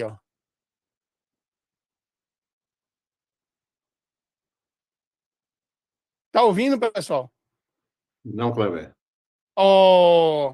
Então, vou mostrar aqui o que ele está mostrando. Isso é uma placenta que está normal, não teve interrupção, tá? Tinha aqui um mioma, e aí ele mostra ultrassom, por exemplo, não ia dar para a gente ver com esse mioma na frente. E aí, nessa posição, a placenta daria para ver. Essa é uma placenta normal. E aí eu faço um bate-bola com o João muitas vezes, e aí o que é que eu faço? Eu boto minha suspeita, eu estou um pouco de dúvida da extensão, por exemplo, eu sei, olha, para mim mas eu estou em dúvida da extensão, eu preciso dele, e aí mando para ele. Aí eu pego e faço exatamente eu acho que eu sempre esqueço de ativar o áudio. Se aparecer, vai aparecer aí, está aparecendo esse áudio aí, Rony? Também não, Cleber. Aqui eu estou falando, bexiga, a vascularização, já está encostado na parede da bexiga, isso aqui é massa placentária, o vaso bem exuberante aqui, eu não tinha miométrio mais aqui, era só placenta e bexiga, tá? Então eu mandei isso para ele, e aí ele pegou e me respondeu depois, aí eu vou narrando aqui o que ele está falando. Corte coronal oblíquo, ele está de frente para o paciente, aí ele vai achar o colo, placenta toda aqui, a bexiga está embaixo. Olha aqui, ó. Isso é placenta e aqui eu tenho a entrada, ó, da evolução. É aquele caso que eu mandei para ele. A lacuna estava ali e ele tinha essa lobulação, realmente confirmou. E no momento do parto, realmente tinha o acretismo, conseguiu separar com a pequena, pouca coisa para ajeitar na bexiga. E isso é uma parceria que define. Você tem que discutir com o radiologista e de ideal é que você mande para ele o que é que você já tem, o que é que você precisa para planejar, que é aquela conversa que a doutora Janete chama bem a atenção. Tá certo? Então, aqui, para cumprir o horário, eu lembro que o conhecimento é lento e progressivo, não pare. E, pessoal, até a próxima aula. Rony, é com você, doutora Janete, uma honra estar numa mesa contigo, viu? Vou botar no meu currículo. Capaz, obrigada, Kleber, muito bom estar aqui conversando sobre o tema. Excelente aula também, a gente sempre vai aprendendo uns com os outros, né? Com certeza. Gente, muito obrigado, Kleber, excelente aula, parabéns pela apresentação, como sempre, bem detalhada, ilustrações maravilhosas, então acho que foi muito claro para quem estava aqui do lado de cá. Eu vou abrir para as perguntas, já temos algumas no site, no chat, as pessoas fiquem à vontade para lançar as perguntas, que eu vou passando aqui também. Inicialmente, algumas perguntas sobre a parte assistencial, assim que tiver sobre a imagem também, eu vou passando para o Kleber. Então, duas perguntas aqui do ponto de vista assistencial para a professora Janete. Uma é sobre o termo de consentimento, que é um termo de consentimento diferenciado, específico, né, que ele deve remeter a várias possibilidades de complicação numa paciente como essa, né? Então, não, a gente não encontra fácil um termo de consentimento, e muitas pessoas perguntando se existe um modelo que possa ser disponibilizado. Eu vi que até na rede brasileira houve uma discussão sobre isso, né, sobre um termo que deveria ser melhor elaborado sobre essa questão, e qual a idade gestacional de resolução de uma paciente com espectro de acretismo. Certo. Então, primeiro sobre o termo de consentimento, eu acho que é importante, muito mais do que aplicar o termo escrito, é conversar com a paciente, com a família, explicar em mais do que um momento. A paciente precisa de um tempo para elaborar, né, essa informação toda. É importante a gente não assustar a paciente, sim informar a paciente, deixar ela segura que a gente vai fazer tudo o que for possível, vai preparar, então, a interrupção, porque muitas pacientes vêm muito assustadas, com muito risco, muito medo de morrer, né? Então, essa, geralmente, é na primeira consulta. Então, geralmente, a gente explica em mais do que um momento, depois entrega o termo de consentimento, dá um tempo para ela ler, e esse termo, ele vai variar conforme o que é a programação cirúrgica. Se eu tenho uma paciente que eu vou fazer uma programação cirúrgica de uma conduta conservadora, eu tenho que descrever ali que tem possibilidade de realizar esterectomia durante o procedimento, a depender das complicações ou do que for ocorrendo ao longo do procedimento cirúrgico. Precisa estar descrito também o risco de complicações em relação, principalmente, à abertura de bexiga, né? Em torno de 15% a lesão de bexiga, a possibilidade de ficar sondada, lesão de alça intestinal é muito mais rara, mas, eventualmente, a gente pode pegar um caso de uma paciente que tem várias intervenções prévias, tem múltiplas aderências intraabdominais, que pode ser muito difícil, né, de manejar. Se é uma paciente que tem uma extensão placentária, como é o caso daquelas pacientes que eu mostrei com a proximidade muito grande da ilíaca, o número de complicações é muito maior. Felizmente, esses casos de proximidade com os vasos ilíacos, eles são extremamente raros, fiquem tranquilos, né? Deve ser menos que 1% dos casos de acretismo. O mais frequente é aquela placenta que tem uma extensão importante no paramétrio, em cima do colo do útero. Eu tenho muito respeito pelas placentas que estão firmemente, né, com o colo do útero. O colo do útero é extremamente vascularizado, então a gente precisa ter muito, muito cuidado nesses casos. Esses são os casos raramente candidatos à conduta conservadora, né? Uma placenta prévia, oclusiva total, com muitos vasos, com muitas lacunas, né? Com envolvimento importante do colo do útero, a gente tem que pensar muito, porque essa paciente é a paciente que sangra bastante. Então, a paciente, para escolher uma conduta conservadora, tem que ser muito bem estudada. E o Kleber falou uma coisa muito importante, a gente sempre tenta, no máximo, olhar as imagens em conjunto com o ecografista e com o colega da ressonância. Esse artigo que tu mostraste, que é da professora Caroline aqui, a professora Caroline é do nosso grupo também aqui, né, a pessoa que começou primeiro a questão de estudar a ressonância, eu acho que é uma das pessoas do Brasil com maior experiência em ressonância e atletismo, ali está a Carol, a Alice, a Natália, também é aluna de doutorado daqui, a Caroline fez pós-doutorado, então sou uma pessoa referência aí na área de imagem. No último Congresso Brasileiro de Radiologia, eu tive o prazer de participar de uma das mesas multi em atletismo, que foi uma experiência muito legal. Então, de novo, né? Atletismo é multi, não tem outra opção. Esse é o caminho para a gente ter uma melhor condição. Não sei se eu consegui responder as duas questões, Rony. Sim, eu tenho o modelo do que a gente utiliza no serviço, depois eu posso te mandar, não tem problema nenhum. Eu acho que dentro da rede, essa é mais uma tarefa para a gente pensar em fazer um termo para divulgar para os colegas do Brasil inteiro um modelo para realizar, ou até na própria Febrasgo a gente pode pensar sobre isso. Sim, concordo. Eu acho que é importante, né, para os colegas, claro, a conversa com os pacientes, mas também está bem registrado todo o evento, né? Então, acho que isso é um desafio e não existe claramente um termo que envolva todas as possibilidades. A outra pergunta foi sobre a idade gestacional recomendada para intermitência. Sim. Então, assim, naquela paciente que não tem sangramento, que não tem contrações, vamos pegar a placenta prévia com atletismo, que não tem sangramento, não tem trabalho de parto prematuro, a gente tenta chegar próximo das 36 semanas. Se a gente for pegar a média da literatura, a interrupção está em 34,9, 35,1 semanas de gestação. Daí as pessoas vão falar, mas será? Vou nascer um prematuro com 34 semanas? Sim, essa prematuridade tardia, ela vale a pena em benefício da mãe. Por que programar e não esperar um sinal de início do trabalho de parto? Porque, como vocês viram, uma cirurgia programada, ela tem bem menos morbidade do que uma não programada. Então, a maioria dos casos é em torno das 36. Vai ser antes, conforme maior a gravidade. Por exemplo, uma paciente com placenta prévia oclusiva total, invasão de bexiga, sangramento frequente de repetição, a gente já precisou fazer interrupção com 32 semanas programada.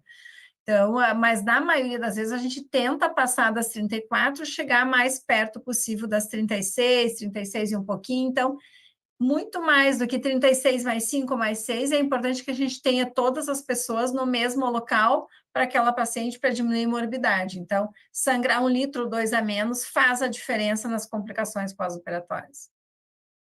Aproveitando essa deixa e esse tema para fazer um link com o Kleber, alguns autores usam muito a medida de colo como um preditor de que ela pode ou não entrar em trabalho de parto e, para isso, avançar um pouco em relação à idade gestacional.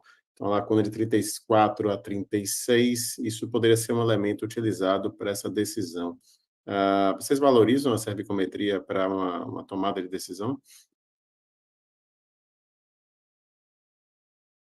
Eu sou uma fã número 1 da medida de colo do útero. Eu acho que a gente tem que fazer medida universal da medida do colo do útero para rastrear, né? Fator de risco para prematuridade é outro tema que eu gosto bastante.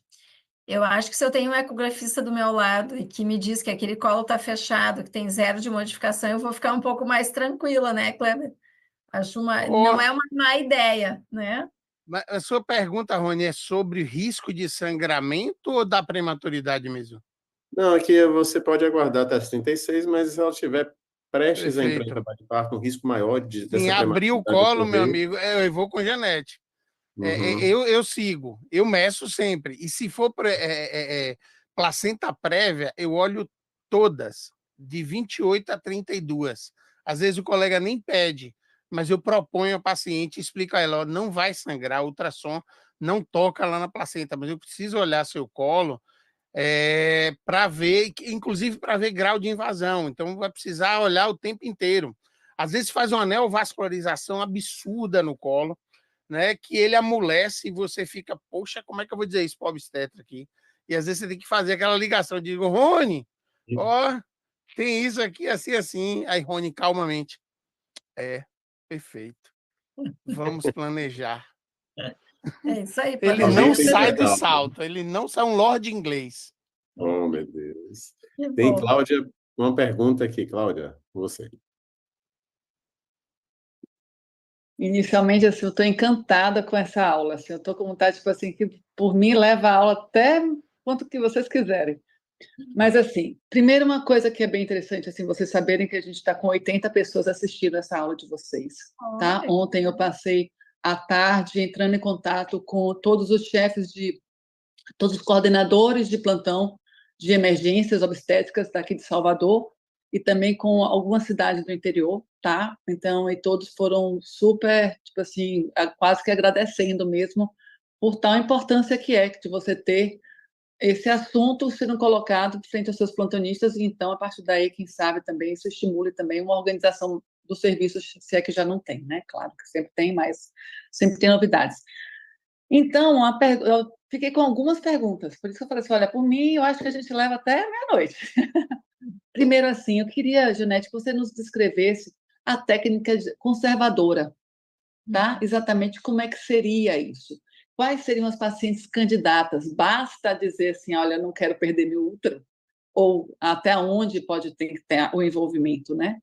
Uma outra coisa também que eu fiquei não se faz mais o balão, né? Você falou assim, não se faz mais tanto. Eu já tive alguns casos, eu já tive assim uns 5 casos de acretismo placentário, que graças a Deus todos deram muito certo, porque graças a Deus o diagnóstico foi prévio e deu tempo de se organizar, né? E foi realmente essa urologista, cirurgião plástico, banco de sangue, todo mundo trabalhando junto, e foi a radiointervencionista.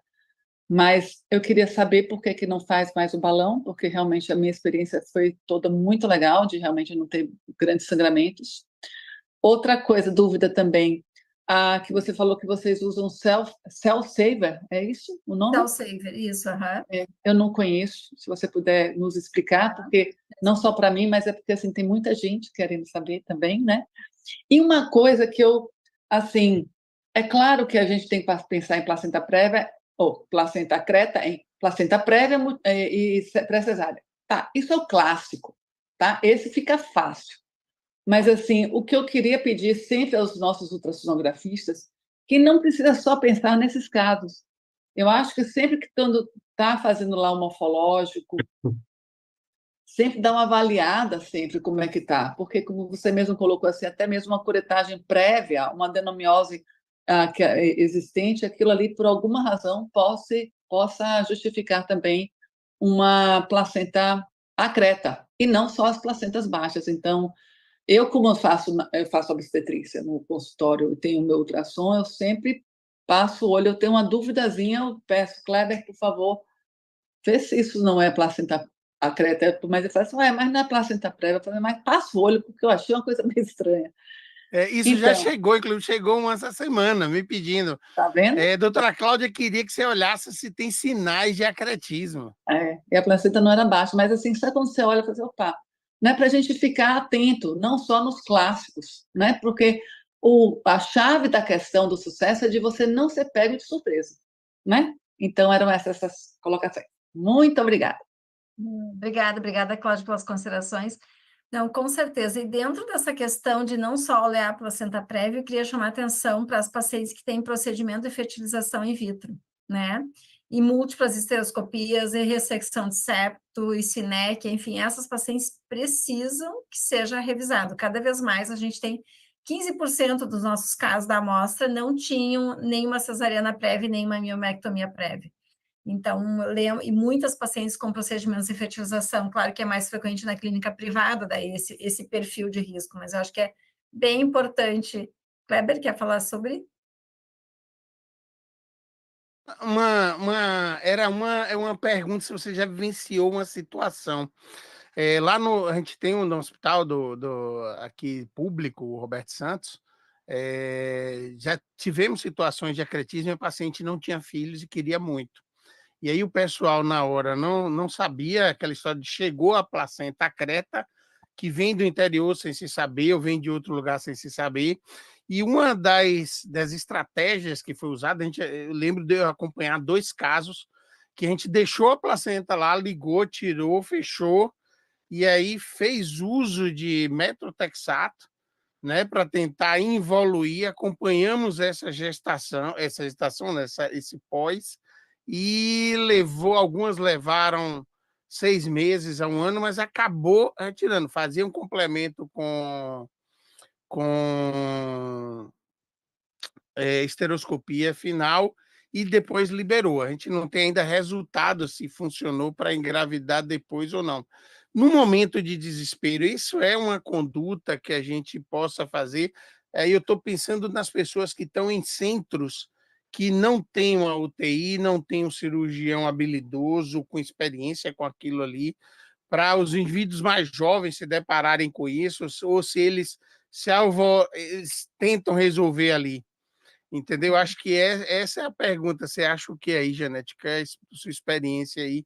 Eu acho que assim, diagnóstico surpresa de acretismo, se for uma condição fetal não tranquilizadora, amplia a incisão, retira o bebê longe da placenta para não sangrar, né? Fecha o útero, tampona e pede ajuda e transfere a paciente, se for uma condição fetal não tranquilizadora. Se não for uma condição fetal não tranquilizadora, for, sei lá, um pélvico, uma cesárea eletiva por cesáreas anteriores, deixa a anestesia passar e transfere com o bebê intraútero, né? Então, a grande questão é não mexer na placenta. Claro que se for uma condição fetal não tranquilizadora, eu vou precisar retirar esse bebê, mas daí não tenha medo de ampliar a incisão cirúrgica na pele. Eventualmente, vai precisar fazer um T invertido para tirar um bebê lá no fundo do útero, Pelo fundo sem do passar para a placenta. Se abriu e olhou aquele mar de vasos, não tenta transpor esse mar de vasos, porque atrás vem um mar de sangue, né? E se precisar tirar, então vai tirar lá pelo fundo, vai tamponar, vai fechar outro, vai encaminhar, mas a longo prazo, metotrexate tem se mostrado com aumento importante de mortalidade materna, então idealmente não usar metotrexate, mas sim seguir com a cirurgia posterior depois. As pacientes candidatas à cirurgia conservadora são aquelas pacientes com uma extensão menor de área, né, com uma área menor de acretismo, né, que não invade o colo do útero. Naquelas pacientes que invadem o colo do útero, a gente tem uma tendência a evitar a conduta conservadora. Mas eu acho que a conduta conservadora ela deve ser mais presente quando a gente tem um grupo já mais experiente trabalhando mais tempo. Quanto maior o tempo de experiência do grupo, maior vai crescendo o número de cirurgias conservadoras. Se estamos iniciando um grupo de atendimento do espectro da placenta creta, provavelmente os primeiros casos devem ser, na sua maioria, vai ser cesariana, retirada longe da placenta e progredir com a retirada do útero com a placenta in situ. Não mexer na placenta. Não dar ocitocina também, porque a ocitocina vai destacar a placenta, aquela parte que não está aderida. Então, vai aumentar o sangramento. Então, eu acho que a conduta conservadora é para aqueles casos que não tem muita extensão, para aqueles casos, por exemplo, uma adesão lá no fundo do útero, onde é possível fazer uma ressecção, dá para fazer uma metroplastia, é um candidato, uma placenta posterior, uma paciente tem uma miomectomia prévia e tem uma cicatriz no outro local. Então, a gente tem que avaliar muito bem, né? O tratamento padrão seria a retirada do útero e placenta. E agora que está surgindo um espaço para a conduta conservadora. Mas, de novo, quanto menor a experiência, menor o número de cirurgias conservadoras que deveriam ser feitas, tendo em vista o sangramento. Por quê? Na cirurgia conservadora, eu vou tirar a placenta. Quando eu tiro a placenta, eu tenho que estar preparada para fazer uma cirurgia rápida, para tamponar rápida. A gente usa muito balão de Bacri também, para fazer o tamponamento, insere o balão de Bacri logo depois, mas tem que ser uma cirurgia rápida. Lembrem que sangra 500 a 700 ml em 1 minuto, né? Então, isso é importante. Em relação ao balão arterial, a gente começou lá em 2015 colocando balão arterial em todas as pacientes. Todas as pacientes colocavam balão e duplo J, todas, né? E a gente foi começando a ver que dava para diminuir o uso. A literatura, ela tem mostrado cada vez menos o uso de balão arterial de rotina, né? Então, é uma tendência a não se utilizar mais o balão arterial de rotina.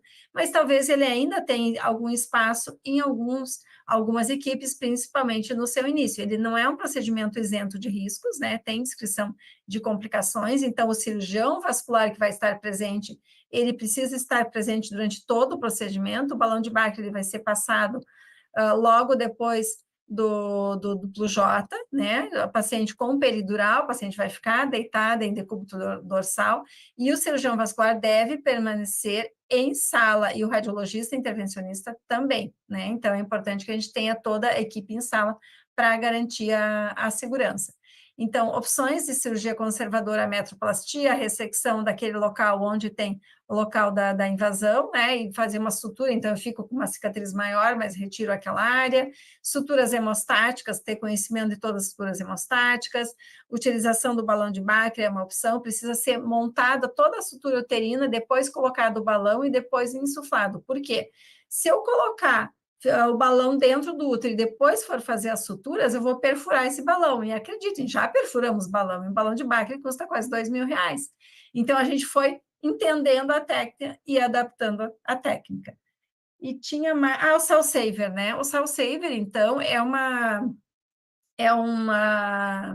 máquina, na verdade, que vem do banco de sangue junto com uma pessoa habilitada no seu manuseio, uma máquina gigante, quadrada, bem grandona, né? Onde ele tem um aspirador específico, a gente vai deixar esse aspirador no campo cirúrgico aspirando o sangue passa pela máquina, ele é filtrado e a gente consegue repor de volta já na paciente no mesmo momento, mais ou menos metade desse sangue. Alguns cuidados, a gente estava discutindo essa semana com o professor Makoto na aula da rede de acretismo, que eles também utilizam em alguns casos. A gente não pode aspirar quando tem o líquido amniótico, né? Então a gente tem que cuidar para utilizar o Cell Saver, não com o aspirador do Cell Saver, não com o líquido amniótico, então tem que ser aspiradores separados, ter esse cuidado. Quando abrir a vagina, não pode mais aspirar, e a gente, se utilizar o Cell Saver, vai usar menos compressa e mais aspirador do Cell Saver. Nesse caso que eu mostrei para vocês, que foi realizado no meio da enchente, a gente conseguiu aspirar 1.800 ml e repor de volta 850 ml. Então, a gente poupou 2 bolsas de sangue praticamente. Então, é uma forma de utilizar menos hemoderivados, claro que não, é uma forma que está só disponível em grandes instituições e tal. Até algum tempo atrás, não se tinha descrição de Cell Saver em obstetrícia, agora tem mais descrições de Cell Saver em obstetrícia, mas não tem descrição da técnica exata. Até eu brinquei com o professor Makoto que a gente poderia se reunir e escrever um pouquinho dessa nossa experiência de como utilizar o Cell Saver no acretismo, que acho que é uma ideia que pode ser utilizada nos centros de referência. Não sei se eu respondi, Cláudia. Eu queria só interagir com essa resposta do Cell Saver, porque também era uma dúvida minha, a gente não tem aqui essa experiência em Salvador, e a dúvida minha era em relação ao líquido amniótico, mas aí você esclareceu muito bem, que você isola, deixa o líquido sair, depois quando ficar somente sangramento, você tem um aspirador específico. O acesso a essa máquina, do ponto de vista de custo-benefício, a gente sabe as vantagens aí de não ter transfusão, mas as operadoras de saúde, os centros que vão fazer investimento, em que perfil de paciente você usa, em que perfil você não usa. Então, qual é a paciente candidata a você pedir a instalação, ou você hoje em dia faz a colocação do Cell Saver em todos os casos de acretismo mais grave? A gente não tem um estudo de custo-benefício, eu acho que é interessante essa tua pergunta, por causa da questão da sustentabilidade. Aliás, a gente não tem código na tabela de procedimentos para a cirurgia do acretismo, né? Então, isso é uma outra questão para nós das sociedades pensarmos sobre isso. Quando a gente tem uma cirurgia com sangramento no sistema suplementar, geralmente a conta ela fica aberta. É uma questão de justificar a possibilidade do uso. Mas eu não sei te responder em relação a custo-benefício. Eu sei que cada bolsa de sangue custa de R$700 a R$1.000, né? Custo mínimo dela. Pensando em valor, só valor monetário, não as questões a longo prazo. O tempo, quanto custa uma máquina de Cell Saver para estar em sala 1 ou 2 horas, eu não sei te responder, mas eu vou atrás disso e vou te trazer, porque a gente também não usa em todas as cirurgias, a gente usa naquelas que a gente imagina que vai ter um sangramento maior, ou eventualmente também num caso que a paciente tem um tipo de sangue mais raro, ou que tem autoanticorpos, que vai ser difícil conseguir hemoderivados para essa paciente. Então, a gente ainda está aprendendo, a gente está certamente na base da curva de aprendizado em relação ao uso do Cell Saver no acretismo. Com certeza, uma excelente opção para uma pergunta que foi feita aqui, se a paciente foi testemunho de Jeová, né? Então, sim, certamente, para a paciente testemunho de Jeová e acretismo é um grande desafio, né? Então, o Cell Saver, eu acho que nesse caso eu utilizaria em todas com essa condição, né? Sim, perfeito. Uma pergunta para interagir os dois: a classificação topográfica é mais usada do ponto de vista de reflexo do ato operatório, né, da dificuldade operatória que você vai enfrentar. Muitas vezes ela só é conseguida no intraoperatório mesmo, né, no campo. Então, por mais que a ressonância ou ultrassom diga, a realidade, a coincidência nem sempre ela vai acontecer. E aí, os estudos de imagem, Kleber, do ponto de vista de estadiar naqueles estágios de 0 a 5, essa correlação, o que é que você teria a dizer sobre essa acertabilidade, né, dos testes? Rapaz, eu tive 2 casos que a gente tentou fazer isso e não bateu. Sempre escapava alguma coisa, sempre escapava. O que que era fácil para a gente identificar? A gente dizer que, por exemplo, estava no local da cesárea e que estava invadindo a parede da bexiga e se estendia lateralmente. Mas se tivesse em ascensão o posterior, é quase impossível você descrever na ultrassonografia. Até na ressonância não é tão simples, porque o protocolo não deixa a imagem, vocês viram as imagens de ressonância, elas não são tão nítidas, é meio grosseira, exatamente para focar na placenta, e como ele tem que ser uma imagem muito rápida, porque o bebê mexe e atrapalha a construção da imagem, aí eles não têm a mesma resolução de contraste que se tem num paciente parado. Então é bem difícil. E confesso, é bem confusa. Eu acho confusa fazer aquela graduação, né? Eu sabia que alguém ia perguntar daquilo ali, e minha resposta era essa. É bem confusa, é complicada a posterior S1, S2, ainda tem essa separação, né? De mostrar a área que vai ser acometida ou não. Então, isso é bem complexo, eu acho que na imagem não dá, entendeu? Eu acho que realmente, agora sim, tentar, né? Os franceses tentam fazer um desenhozinho, que ali não deu, não saiu o som, mas se vocês virem, eu junto a minha imagem com a de João Ricardo e a gente diz, olha, onde é que a gente está? Vamos mandar isso para o obstetra para ele saber exatamente o que é que está tendo. Né? Então, é o que dá para fazer. Eu não me sinto confortável em garantir a acurácia naquilo ali, pelo menos na imagem, não. Realmente, o que eu vejo a descrição, como você falou, é intraoperatório, e mesmo intraoperatório não é fácil. Verdade. Por isso que a gente revisa de novo em sala cirúrgica, geralmente o ecografista vai junto e a gente leva o aparelho de eco e dá uma última olhada para decidir qual vai ser a incisão, né?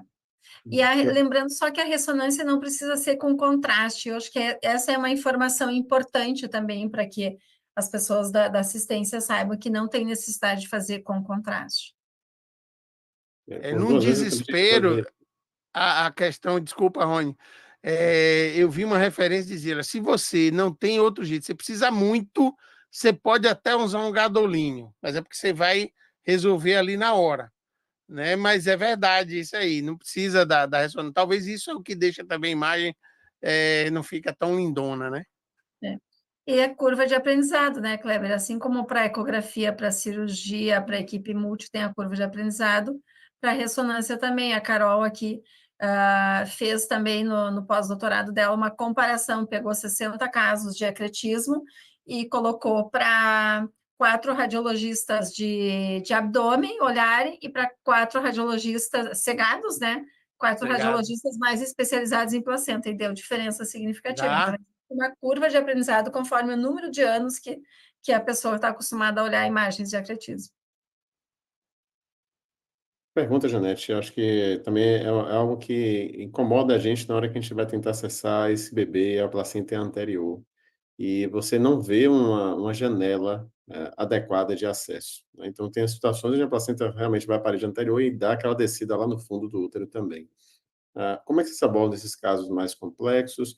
Existe a possibilidade de uso de bandagens, né? Alguns colegas até lá da rede já disseram que usam bandagens para reduzir fluxo de sangue enquanto finaliza ali o ato operatório, porque você vai começar a sangrar, não vai ter jeito.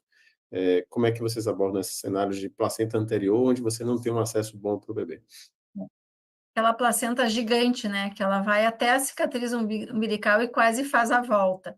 Esses casos, idealmente, para sangramentos, a incisão mediana, e me perguntaste, né, sobre luxar útero, a gente já teve casos de incisão mediana e traz o útero para frente e retira na parede posterior, faz a incisão no útero, na parede posterior. Bandagem a gente já utilizou em alguns casos, a gente não utiliza em todos os casos, eu acho que ela ajuda, né, para alguns casos específicos. Tem que ter experiência, porque às vezes ela atrapalha também. O Lucas adora, né, a bandagem, ele tem uma super experiência, mas isso que a gente vê, cada equipe vai criando, né, o seu nicho e a forma como opera. Eu já utilizei, especialmente num caso de diagnóstico surpresa que não tinha e que eu estava com um auxiliar que não era o habitual, enfim, foi extremamente útil, ajudou muito a controlar o sangramento, até a organizar aquela bagunça toda da cirurgia. Eu acho que em uma gase a metro esterilizada tem em qualquer hospital, né? Então ela pode ser útil sim nesse momento para dar uma segurada até para a gente parar e pensar e organizar aquele set cirúrgico, pedir ajuda, né? Uma coisa importante, a gente precisa pedir ajuda, não tem que ter medo de pedir ajuda, porque sempre quem entra depois na cirurgia entra com a cabeça um pouco mais tranquila, então, e não tem como operar um caso desses sozinho ou com um auxiliar menos experiente, enfim, então a bandagem pode até ajudar nesse pequeno intervalo de tempo até chegar uma ajuda mais especializada. Joia. No chat aqui a gente não tem outras perguntas, a gente está aqui, como disse Cláudia, aproveitando para explorar vocês um pouco, de tirar algumas dúvidas das pessoas experientes que vocês são aí no assunto. Existe aquela técnica conservadora que parece, na verdade, uma metroplastia, né, de retirada da parede anterior, quando ela está localizada ali, é o acretismo. No entanto, ela tem a prerrogativa de não estar atingindo, de fato, a bexiga, né? Então, uma vez que a bexiga possa ser separada, existe essa possibilidade de retirar a parede anterior do útero, praticamente, mantendo algum tecido ali ainda próximo do colo viável que possa ser Teria que ser menos de juntado. 50% da área, né, não? Isso. Não Você tem pode um falar para a número, gente sobre esses casos, assim, vocês têm feito muito esse tipo de abordagem, que vem do argentino, né? Uma técnica desenvolvida lá pelo pessoal Já é lá. queimado, a pessoa já é queimada. A gente não tem utilizado muito essa técnica, a gente tem utilizado muito a técnica de fazer suturas focais e colocar o balão de tamponamento intrauterino, mas essa é uma técnica que é útil também, né? Ela é bem descrita e utilizada por vários autores, e eu acho que ela também é útil para invasão, aderência em outros locais, por exemplo, no fundo, na parede posterior, né? A gente já fez uma paciente que tinha bem no fundo uma área bem grande, a gente conseguiu ressecar e ficou tudo certo. Então, eu acho que depende muito do intraútero, o que a gente vai encontrar para decidir em relação à técnica. Porque se invade o colo do útero, é difícil de fazer a ressecção, né? Como disse o Kleber, quando invade o colo do útero, sangra de verdade e às vezes não sobra parede uterina ali na parte inferior para conseguir. A bexiga até a gente consegue separar com uma certa facilidade, né? Claro, depois de um tempo, mas às vezes não sobra parede uterina para fazer a sutura, essa é a questão. Então, a gente não pode prometer 100% de certeza para a paciente que a gente vai conseguir fazer a cirurgia conservadora, porque às vezes realmente não vai conseguir. Decisões sempre intraoperatórias, né? Um quadro que realmente Sempre, por isso que tem que estar no termo de consentimento, que pode mudar no intraoperatório planejamento. Exatamente. Bem, já estamos aqui às 21h10, então a aula está rendendo, né? Então, deixa eu ver se tem alguma pergunta a mais. Quantas pessoas ainda estão assistindo, resistiram bravamente? Estamos ficando com 50 e poucas pessoas aqui, Olha. quase 60 pessoas assistindo a gente. Bem, gente, alguma pergunta no chat?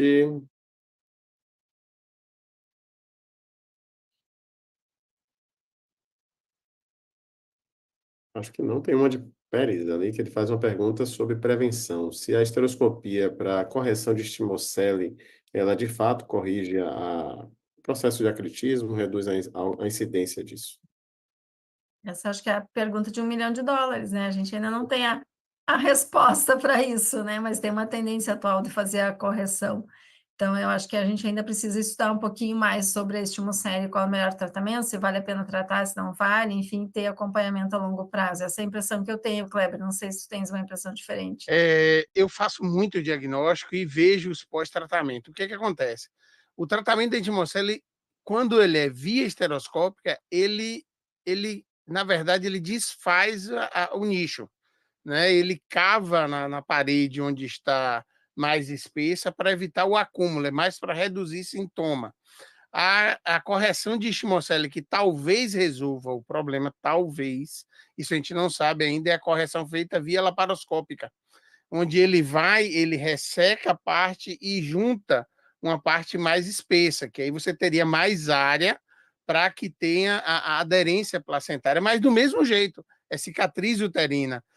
Não tem trabalho mostrando que melhora ou não, né? Essa eu acho que é a grande questão. Eu não acredito. Se a gente for pelo racional biológico, eu não acho que vai melhorar. Vai melhorar sintoma, talvez melhore a resistência uterina, mas não acho que melhore, não, porque é cicatriz do mesmo jeito. O útero não regenera, né? Verdade. Última pergunta saindo aqui, tipo de esterografia e a chance de Schmoncella e o risco de ecletismo futuro. Vocês têm alguma informação sobre o tipo de sutura e um tipo gera mais chance de ecletismo ou não? Eu acho que a gente precisa ter cuidado na hora de fechar o útero, mas na hora de abrir também, né? Uma coisa que tem aparecido é aquela cesariana com a dilatação completa ou com uma dilatação avançada, não descolar a bexiga, né? A gente discutiu isso na rede de ecletismo, não descolar a bexiga e fazer aquela incisão uterina lá embaixo, fazer uma incisão uterina mais alta, porque esse colo que está todo dilatado, se eu fizer uma incisão segmentar, ela é segmentar, mas ela é praticamente no colo, né? E depois eu vou ter uma cicatriz num lugar que não é o ideal, então provavelmente vou ter mais chance de ecletismo, né? A sutura contínua, a sutura em 2 camadas, em entrecruzado, eu acho que esse é um tema ainda bem controverso, que a gente precisa ainda ter mais estudos para bater o martelo. Mas o cuidado na sutura, que às vezes a pessoa faz assim 1,5 centímetros, quase entre um ponto e outro, e daí acaba deixando nichos, né? Para se formar nichos. Ele vai depois folgar e vai ter. Isso, a sutura cuidadosa, né? Do intervalo da sutura ela é importante, mas, de novo, eu acho que o ano que vem, daqui a 2 anos, talvez a gente tenha essa resposta um pouquinho mais. O Conrado tem estudado isso bastante e gosta também de discutir bastante esse assunto. Mas uma coisa é certa, a incisão super baixa com dilatação completa não é uma boa ideia. Eu tenho uma questão relacionada a isso. Imagine que era uma questão que eu tinha fazendo cesariana. Você encontra aquela segunda cesárea, terceira cesárea, e o útero já vem um papel. Você não está em acratismo, mas já vem um papel e você vê exatamente fininho. Às vezes você vê transparência. Será? Aí eu estou elocubrando, estou vendo se alguém tem alguma luz ou leu alguma coisa sobre. Se eu ressecar aquela parte mais fina e juntar de uma forma que eu fique com a espessura miometrial maior, será que eu evitaria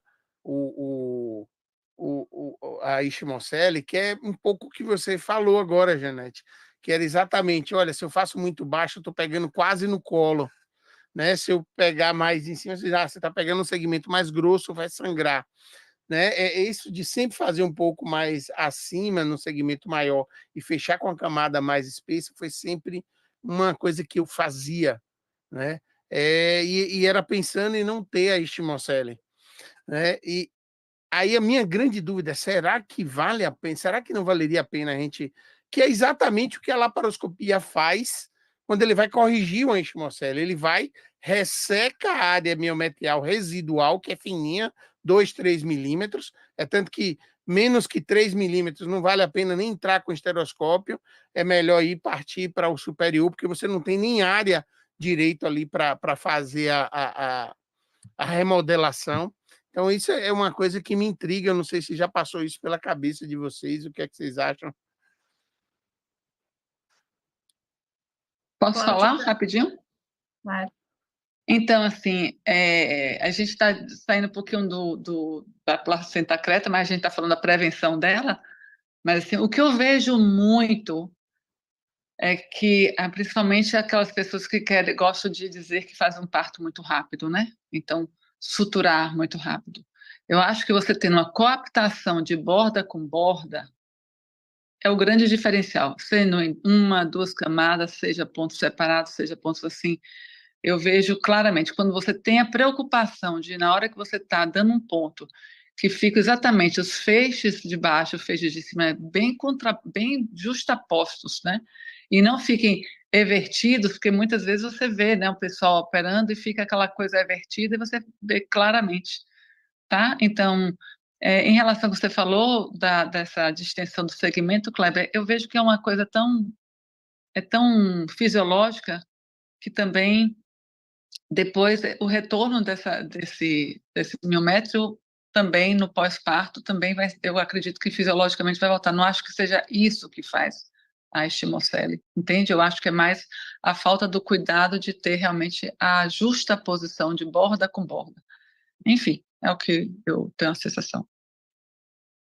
São dúvidas ainda sem respostas, né? Mas como você disse, Cláudia, a gente está indo para uma linha que a gente não é bem abordagem, né, da placenta creva, mas são teorias para tentar evitar.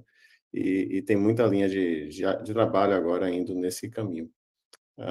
Mas eu queria avançar aqui com realmente os últimos comentários da sessão, porque a gente está com um horário bem avançado. E aí eu queria passar para as últimas palavras de Kleber e de Janete sobre a sessão de hoje. Eu também queria que Cláudia fizesse as últimas palavras sobre os convidados.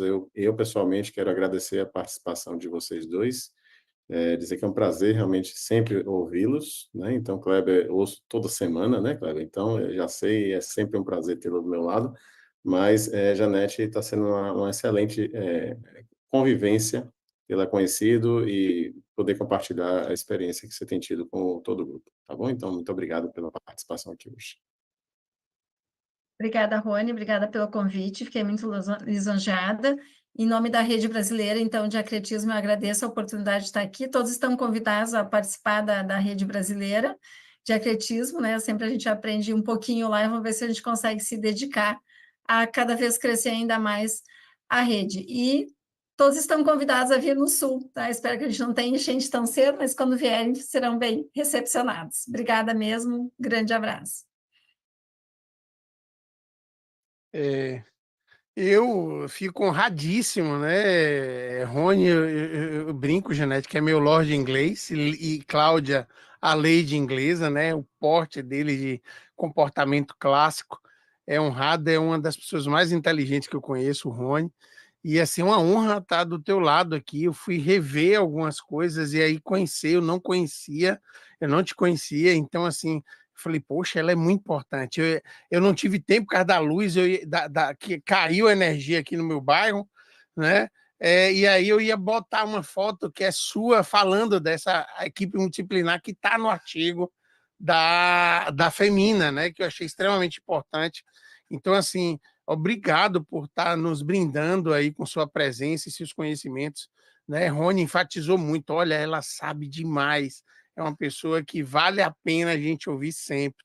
Então, muitíssimo obrigado, Rony, obrigado, Cláudia, pela confiança sempre, meus parceiros do dia a dia aí na UFB e na residência médica.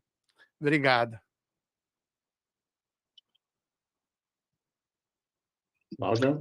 Enfim, eu falo em nome não só da Sojiba, mas sim dos ginecologistas e obstetras da Bahia, agradecendo mesmo essa oportunidade, né? Então, Janete, foi um grandíssimo prazer e uma grande admiração, sabe? Assim, eu fico muito feliz e muito fã quando eu vejo que são pessoas que realmente fazem, não só diz que como deve fazer, mas que fazem a diferença, né?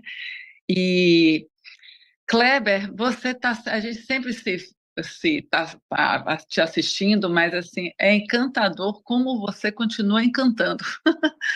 Toda aula que a gente assiste fala assim, a gente fica realmente encantado. Isso é que nem a gente vê o mar, né? Tipo assim, você olha, todo dia está lá, mas quando você olha, você fala assim, nossa, maravilhoso. E Rony, muito obrigada, você como nosso presidente da Comissão Científica da Sojiba, sempre aqui com a gente, com nossa colaboração. E, enfim, eu estou muito feliz mesmo com essa sessão de hoje, que diga de passagem que o tema foi da sua sugestão, né? Então, muito obrigada por tudo isso. E aproveito já convidar a todos para nosso próximo evento científico, que vai ser esse sábado, que vai ser o Café Científico, falando sobre vacinas nas diferentes fases da vida da mulher, trazendo Edson Duarte, desculpa, na vacinas da mulher adulta, Normeide França na gestante e Nilma Neves na vacinas da mulher mais idosa. Tá bom? Então, são 9h21. Muito obrigada a todos, uma boa noite e até a próxima. Boa noite.